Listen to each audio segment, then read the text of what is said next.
आजकल बहुत सारे पेरेंट्स संतान प्राप्ति के लिए आईवीएफ का यूज़ कर रहे हैं, यानी आईवीएफ तकनीक के जरिए वो बच्चा पैदा कर रहे हैं। कई जगह उसे टेस्ट ट्यूब बेबी भी कहा जाता है। ऐसे में गुरुग्राम का एक परिवार है जिनके जो मुखिया हैं वो है राहुल राठौड़ और उनकी पत्नी मीनू राठौड़। ये लोग भी आईवीएफ सेंटर जाते हैं और यहाँ इनके जो स्पर्म में और एग्स है उन्हें अलग से टेस्ट ट्यूब में फर्टिलाइज करवाया जाता है और उसके बाद भ्रूण में डाला जाता है, जिसके बाद जो है ये जो उनकी पत्नी है मीनू वो प्रेग्नेंट हो जाती हैं। और प्रेग्नेंट होने के बाद जब आगे जाकर जब वो बच्चे हो जाते हैं और बच्चों की जब शक्ल देखते तो पेरेंट्स से बिल्कुल भी मैच नहीं कर रही थी। पेरेंट्स नॉर्थ इंडिया के हैं, वो नॉर्थ ईस्ट के लग रहे, यानी वो आसाम मेघालय के जैसे लोग होते, जैसा फेस स्ट्रक्चर होता है बच्चा बिल्कुल वैसा मैच कर रहा था। अब घर वाले परेशान हो गए, बोले पूरी प्रक्रिया में सब कुछ हमारा लिया गया लेकिन बच्चा हमसे मेल क्यों नहीं खा रहा। अब घर वाले और पड़ोस के लोग भी कहने लगे ये बच्चे तो आपसे बिल्कुल मेल नहीं खाते। अब ऐसे में परिवार को शक हुआ, परिवार बोले कि चलो इस शक को दूर करने के लिए हम डीएनए टेस्ट करा लेते हैं। जो राहुल है वो खुद अपने बच्चों का डीएनए टेस्ट करवाते हैं, एक जगह नहीं बल्कि 2 लैबों में, और दोनों लैब का रिजल्ट सेम आता है कि 0 मैचिंग, यानी पेरेंटल मैचिंग 0 है। डीएनए में जो पेरेंटल मैचिंग है वो 0 है, मतलब बच्चे जो हैं पेरेंट से मैच ही नहीं करते। फिर ये शॉक रह गए। शॉक रहने के बाद ये तुरंत आईवीएफ सेंटर गए जहाँ से इन्होंने ये पूरी प्रक्रिया करवाई थी। उनसे जाकर जब इन्होंने ये कंसर्न बताया कि बच्चा हमारे बच्चे से मैचिंग ही नहीं, डीएनए ही मैचिंग नहीं है, ये हमारे बच्चे ही नहीं है, तो इनके जो मम्मी पापा है भाई उन्हें दे दो और हमारे जो बच्चे जहाँ भी हैं उन्हें हमें लौटा दो। उन्होंने बोला नहीं ये हमने किया ही नहीं, आपकी गलती है, और इन पे ही उल्टा दोषारोपण कर दिया कि भाई आपकी गलती है। अब ये उस हॉस्पिटल भी गए जहाँ इनकी डिलीवरी हुई। अब उस हॉस्पिटल में गए, बोले यहाँ तो नहीं एक्सचेंज हो गया बच्चा गलती से, जुड़वा बच्चे हैं। तो पता चला हॉस्पिटल से भी कैसे होगा, हॉस्पिटल वाले भी कह रहे हैं कि हमारा इसमें कोई रोल नहीं, आप आईवीएफ सेंटर जाओ। एक दूसरे के ऊपर इल्ज़ाम डाल रहे हैं। लेकिन 2 जुड़वा बच्चे हुए। उनकी मम्मी जो है वो मीनू जो है वो खुद कह रही है ये बच्चे तो मेरे कोख से ही निकले लेकिन इनके डीएनए मैच नहीं हो रहे, यानी आईवीएफ में कुछ तो गड़बड़ी, या तो हॉस्पिटल में बच्चा चेंज कर दिया हो। तो क्या उस दिन हॉस्पिटल में क्या 2 जुड़वा बच्चे हुए थे या आईवीएफ सेंटर में वहाँ गलती कर दी गई? शुरुआत से जानेंगे इस पूरी खबर को डिटेल में। डॉक्टर्स इस पर क्या कहते हैं, परिवार वालों का इस पर क्या आरोप है, सब कुछ डिटेल में चर्चा करेंगे। लास्ट तक इस वीडियो में बने रहिएगा। नमस्कार, मेरा नाम है प्रियेश पांडे और आप देख रहे हो क्राइम तक। गुरुग्राम का परिवार राहुल और मीना राठौड़, इनकी शादी को कई साल हो गए थे लेकिन जो है इन्हें संतान प्राप्ति नहीं हो रही थी। परिवार में इस चीज़ को लेकर चर्चा हो रही थी। ऐसे में इन्होंने डिसाइड किया कि टेस्ट ट्यूब बेबी के जरिए यानी आईवीएफ के जरिए हम जो है बच्चा लाएंगे इस दुनिया में। अब ऐसे में परिवार वालों की चर्चा होती है, इसके बाद ये डिसाइड करते हैं। राहुल वैसे रियल एस्टेट बिजनेस के साथ जुड़े हुए थे। अब ये दिल्ली के SCI IVF हॉस्पिटल जाते हैं जो कि ग्रेटर कैलाश में, वहाँ जाते हैं, वहाँ कुछ लोगों से संपर्क होते हैं इसके। फिर वो डिसाइड करते हैं, डॉक्टर उन्हें पूरी प्रक्रिया बताते हैं कि जैसे अगर महिला के एग्स या आदमी का जो इनके हस्बैंड है राहुल, अगर उनका स्पर्म, दोनों में से कोई भी ऐसी चीज़ बहुत वीक है जिससे नहीं हो सकता तो वो किसी और की भी मदद लेते हैं, लेकिन वो कंसेंट फॉर्म पे। लेकिन इन दोनों के सब चीज़ ठीक थे, जो रेशियो था वो भी ठीक था। फिर 9 जनवरी 2025 को IVF सेंटर में इनका टेस्ट होता है। टेस्ट होने के बाद जो है हॉस्पिटल इन्हें आश्वासन देता है कि सिर्फ इसमें आपका स्पर्म और महिला का एग्स ही यूज़ होगा और किसी और का नहीं, कि किसी और का आपने मिक्सअप कर दिया, ऐसा कुछ नहीं। आश्वासन दिया और बोला कि 100% ये आपके बच्चे होंगे और ये पूरी प्रक्रिया सेफ है और जो बच्चा होगा वो आपका ही होगा। ऐसे में जो मई में ये सब कुछ चीज़ें हो जाती है। अब जो है टेस्ट ट्यूब में जो था वो भ्रूण बढ़ता है और उसको ट्रांसफ़र किया जाता है जो महिला है उनके एम्ब्रियो में। एम्ब्रियो ट्रांसफ़र ही कहा जाता है इस पूरे प्रक्रिया को। तो भ्रूण में उसको ट्रांसफ़र कर दिया जाता है। अब 3 भ्रूण ट्रांसफ़र किए जाते हैं, जिसके बाद बताया जा रहा था कि वो तीनों अच्छे से डेवलप्ड हो गए थे। और कभी कभी 1-2 दिन में ही वो समझ जाता है जब टेस्ट ट्यूब में डेवलप करते हैं कि ये भ्रूण बन रहा है कि नहीं, या आने वाले समय में ये जो है फाइट कर पाएगा या नहीं। फिर ये सब चीज़ें होती है। अब वो प्रेग्नेंट हो जाती है। प्रेग्नेंट होने के बाद उन्हें जुड़वा बच्चे चाहिए थे तो उन्होंने जुड़वा बच्चे भ्रूण में जानबूझकर 3 डाले थे कि जुड़वा बच्चे हों। अब ऐसे में मीनू राठौड़ जो थी वो द्वारका के एक प्राइवेट अस्पताल में एडमिट होती, जो कि टाई अप था। ये IVF वाले और उस हॉस्पिटल दोनों का टाई अप था आपस में। उन दोनों ने एक दूसरे के बारे में इन्हें रेफ़र किया था। अब ये जो है 5 जनवरी को जुड़वा बच्चियों को जन्म देती हैं। जन्म देने के बाद जनवरी में ही शुरुआती में परिवार के सदस्य जब बच्चों की शक्ल देखते, बच्चे थोड़े से बड़े हो गए, 1 महीना हो गया, तो जब बच्चों की शक्ल मैच की तो बिल्कुल भी अपोजिट थे। तो दोनों बेटियों से बिल्कुल भी जो मम्मी पापा से किसी का भी चेहरा नहीं मिल रहा था, या खानदान में किसी का चेहरा नहीं मिल रहा था, दादा दादी किसी का भी चेहरा नहीं मिल रहा था। ऐसा होता है, जीन ट्रांसफ़र होते हैं तो कभी कभी थोड़ा तो आपका चेहरे का नक्शा या ऐसा कुछ होता है कि चेहरे की कुछ तो खूबियाँ आपके दादा से, दादी से, आपके पापा मम्मी, किसी से तो मैच हो, किसी से भी कुछ भी मैच नहीं हो रहा था। अब परिवार वाले बोलने लगे कि कुछ गड़बड़ी तो नहीं हुई है। पहले तो मम्मी पापा ये विश्वास नहीं कर रहे, तो बोले थे नहीं हमारा ही बच्चा है, ऐसे कैसे हो जाएगा, ये पूरी प्रक्रिया सेफ है, जो IVF की प्रक्रिया है, तो इसमें तो कुछ गड़बड़ होने का सवाल ही पैदा नहीं होता। अब थोड़े से बच्चे थोड़े और दिन के हो गए, बड़े हो गए, तो जो छोटी वाली मतलब जो दोनों बेटियां हैं उसमें से एक बेटी तो बिल्कुल अपोजिट, अगर जुड़वा बच्चे, वो पूरा उसका जो रूपरेखा था वो पूरा नॉर्थ ईस्ट के लोगों जैसा था। मतलब जैसे हमारे इंडिया में कल्चर वाइड डिवाइडेशन है कि हमारी रूपरेखा थोड़ी थोड़ी अलग है। आप अगर हिमाचल के लोगों को देखोगे तो महाराष्ट्र के लोगों से अलग है, साउथ के लोगों को देखोगे तो नॉर्थ ईस्ट से अलग है। तो एक रूपरेखा समझ में आ जाती है कि ये किस ओरिजिन से। तो देखकर समझ में आ रहा था कि ये जो उनका ओरिजिन वो लग रहा था बच्चे का, वो नॉर्थ ईस्ट से। अब ऐसे में परिवार को शक होता है, परिवार तुरंत पहुंच जाता है इनकी DNA टेस्टिंग कराने। अब 8 जनवरी 2026 को परिवार जो है पहला DNA टेस्ट कराता है दोनों बच्चियों का, और पता चलता है उस DNA रिपोर्ट से कि 0 मैच, यानी पेरेंटल मैच है ही नहीं, परिवार से मैच ही नहीं कर रहा है DNA, 0 मैच। अब पहली बार इन्होंने सोचा कि हो सकता है कुछ रिपोर्ट्स में भी गलतियां हो सकती है, लैब रिपोर्ट, ये दूसरी जगह चले गए। और 16 जनवरी को इन्होंने दूसरा DNA टेस्ट कराया, उसकी रिपोर्ट भी आई। उसकी रिपोर्ट में भी सेम चीज़ था, मैटरनिटी और पैटर्निटी दोनों ही नेगेटिव थे, यानी मैच ही नहीं, पेरेंट्स के मम्मी पापा से मैच ही नहीं। अब जिसके बाद इन्हें लगा कि हमारे साथ तो चीटिंग हुई है, धोखाधड़ी हुई है, और इसकी शिकायत हम पुलिस में करेंगे। तो 17 जनवरी 2026 को कपल जो है पुलिस के पास पहुंचती है, DCP ग्रेटर कैलाश थाना पहुंचती है, और वहाँ वो शिकायत दर्ज कराती है। फिर 22 जनवरी 2026 को ये जाकर SHO से मिलते हैं, SHO से पूरी अपनी तकलीफ़ें बताते हैं, सब कुछ बताते हैं, लेकिन वहाँ से कोई कार्रवाई नहीं होती। अब वो थक हार कर, पुलिस के चक्कर लगा कर वो थक गए थे।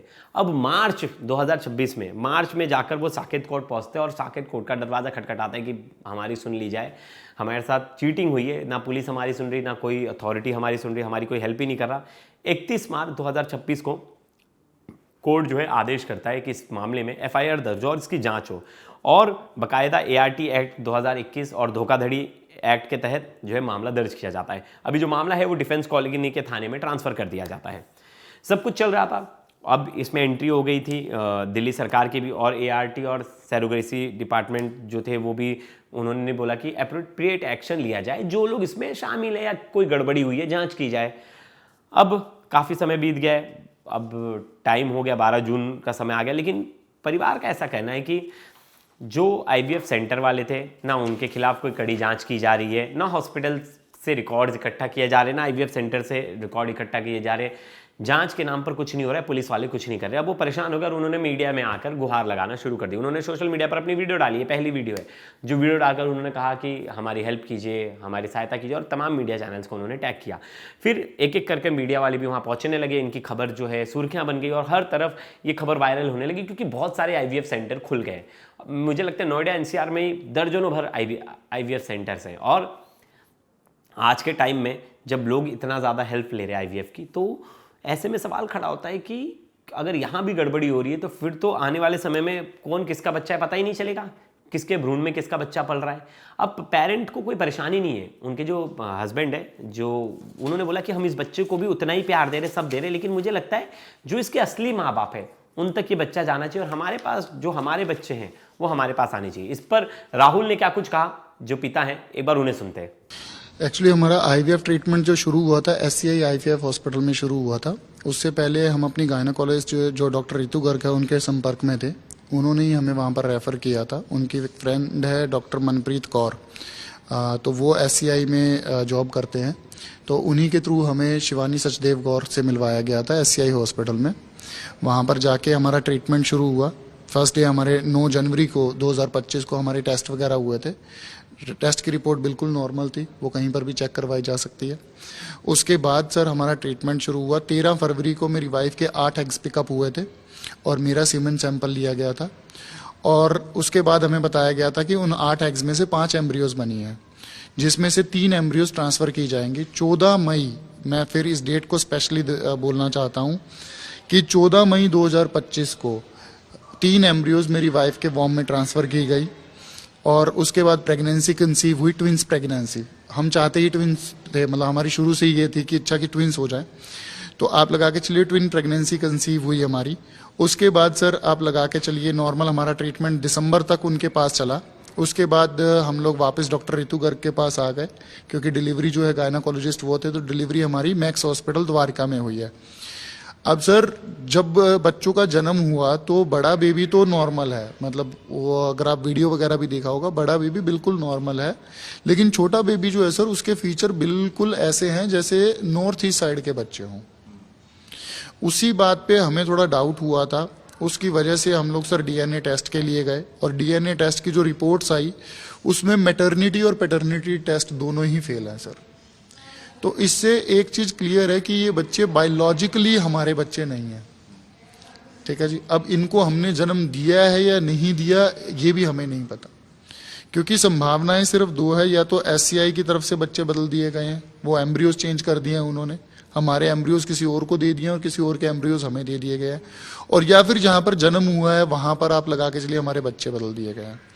अभी मेरी तरफ से मैंने सारी जितनी भी रिक्वेस्ट की है वो सिर्फ यही की है कि इस केस की कड़ी से कड़ी जांच कर दी जाए। मेरी रिक्वेस्ट ही पिछले 5 महीनों से मैं जगह जगह घूम रहा हूँ, पुलिस स्टेशन में मैंने रिक्वेस्ट की, हर जगह रिक्वेस्ट की, ठीक है जी। तो आप लगा के चलिए फाइनली कोर्ट में जाके हमें रिलीफ मिला। ये थे राहुल, और इनकी वाइफ का भी यही कहना है कि हम बच्चों का बहुत देखभाल कर रहे हैं, हम अपने बच्चों जैसा ही उसे पाल रहे हैं, हम तो इन दोनों को भी रखने के लिए रेडी हैं, लेकिन मुझे ये तो पता चले हमारे बच्चे कहाँ हैं और हमारे बच्चों के साथ हुआ क्या। ट्रैफिकिंग तो नहीं हो गई, ह्यूमन ट्रैफिकिंग, हमारे बच्चों को बेच दिया गया, ऐसे तमाम आरोप लगा रहे हैं। एक बार उनकी मम्मी को भी सुनते हैं। हम किस सिचुएशन में हैं, वो जो 2 मासूम बच्चे हमारे पास हैं उनकी क्या गलती है। हम उन्हें पूरा प्यार दे रहे हैं, उनकी पूरी केयर कर रहे हैं, as a mother as a father हमसे जो बन पड़ पा रहा है हम उन बच्चों का कर रहे हैं। लेकिन उनके असली माँ बाप तो उन बच्चों को उनका हक है उन माँ बाप के पास जाने का।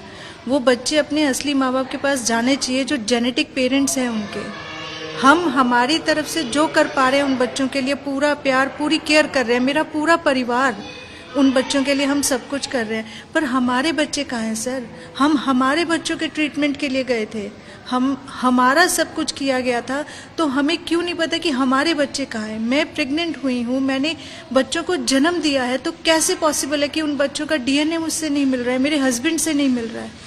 बस यही रिक्वेस्ट है, हम बस 5 महीने से एक ही रिक्वेस्ट कर रहे हैं, प्लीज इन्वेस्टिगेशन कीजिए, एक फेयर इन्वेस्टिगेशन, ताकि सच सामने आए। अब वैसे आईवीएफ होता क्या, ये जानने के लिए हमने एक डॉक्टर से कंसल्ट किया, हमारे संवाददाता ने, और उन्होंने जो कोशिश की जानने की कि आईवीएफ होता क्या है और आईवीएफ की प्रक्रिया में क्या ऐसा हो सकता है कि मिसमैच हो सकता है डीएनए। दोनों चीजें हम जानते डॉक्टर से। डॉक्टर ने इस पूरे मामले में क्या कुछ बताया कि आईवीएफ प्रक्रिया क्या होती है और क्या ये चांसेस है कि डीएनए मैचिंग ना हो। एक बार डॉक्टर से ही सुनते हैं। आईवीएफ के पूरे प्रोसेस में वो कपल्स जो नेचुरली कंसीव नहीं कर पा रहे हैं, कोई अंडरलाइंग कॉज हो, और कभी कभी बिल्कुल ही अनएक्सप्लेन रीजन से सालों निकलते जाते हैं और कंसेप्शन नहीं होता, ऐसे में हम आईवीएफ का यूज करते हैं।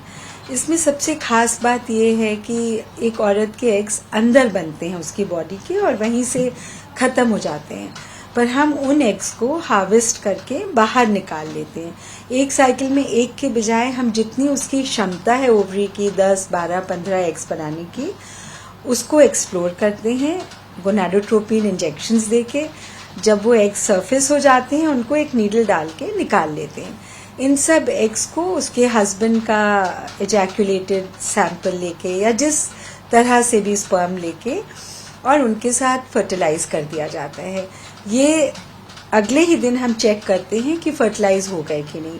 से फॉर इंस्टेंस 10 एग्स निकले, उसमें से हो सकता है 8 फर्टिलाइज हो, 7 फर्टिलाइज हो, जो भी अच्छे एग्स होते हैं वो सारे फर्टिलाइज हो जाते हैं। ये बढ़ते रहते हैं लेबोरेटरी में और जनरली लोग 30वें दिन की उम्र में या 5वें दिन या 6ठे दिन वाले एम्ब्रियोज को औरत के भ्रूण में रख देते हैं।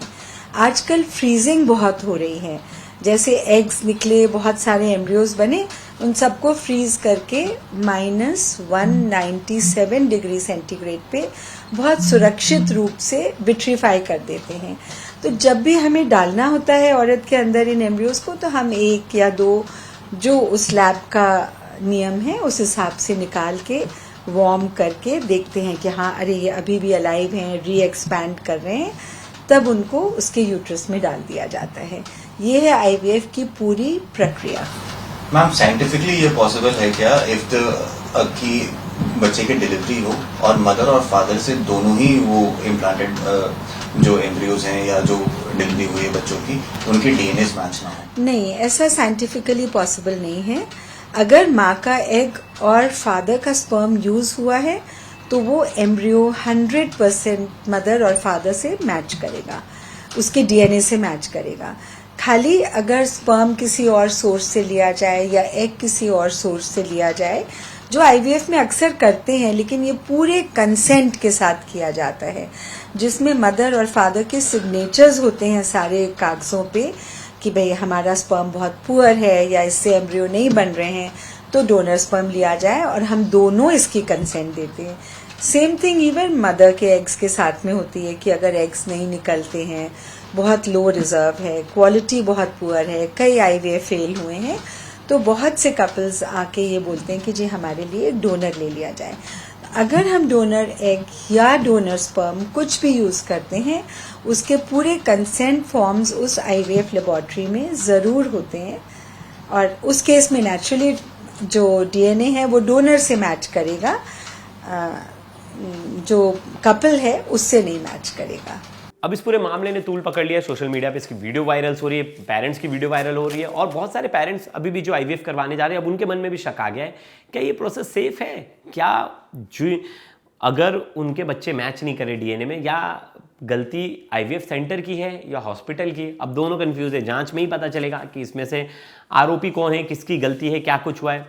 वहीं हॉस्पिटल और आईवीएफ सेंटर से अभी तक कोई प्रक्रिया नहीं आई है सामने, उनकी तरफ से कोई बयान सामने नहीं आया, उनकी तरफ से कोई प्रेस रिलीज सामने नहीं आई है कि हम उनका पक्ष भी रखें या उनकी बात भी आप तक रखें। लेकिन हम जानने की कोशिश करेंगे, और हम आईवीएफ सेंटर वाले और हॉस्पिटल वाले दोनों से कॉन्टैक्ट करेंगे, दोनों से जानने की कोशिश करेंगे कि गलती हुई तो हुई कहाँ, और अगर गलती है तो किसकी गलती है, क्योंकि किसी की तो जवाबदेही बनती है।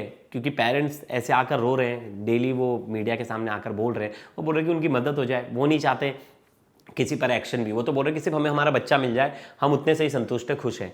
और वो तो बोलते हैं हम ये दोनों बच्चों को भी पाल लेंगे, लेकिन हमारे बच्चे हों, हमारे बच्चे कहाँ हैं, हमें ये तो पता चलना बहुत ज़रूरी है। और हर पेरेंट्स यही चाहता है कि उनके बच्चे कहाँ हैं, कहीं सच में ह्यूमन ट्रैफिकिंग तो नहीं हो गई जिस तरह से वो आरोप लगा रहे हैं। तो इस खबर पर हमारी नज़र बनी रहेगी और हम हर डिटेल में चर्चा करेंगे। आपके भी कुछ सवाल होंगे तो हमें कमेंट सेक्शन में लिखकर बताइए। अगली वीडियो में मैं वो क्वेश्चंस लूँगा और बाकायदा उसका जवाब भी दूंगा, और अगर वो रिलेटेड टू डॉक्टर से हैं तो मैं वो बाकायदा क्वेश्चन डॉक्टर से पूछूंगा और आप तक जवाब लेकर आऊँगा। तो दोस्तों ये वीडियो आपको कैसे लगे ज़रूर बताइएगा। तब तक के लिए धन्यवाद।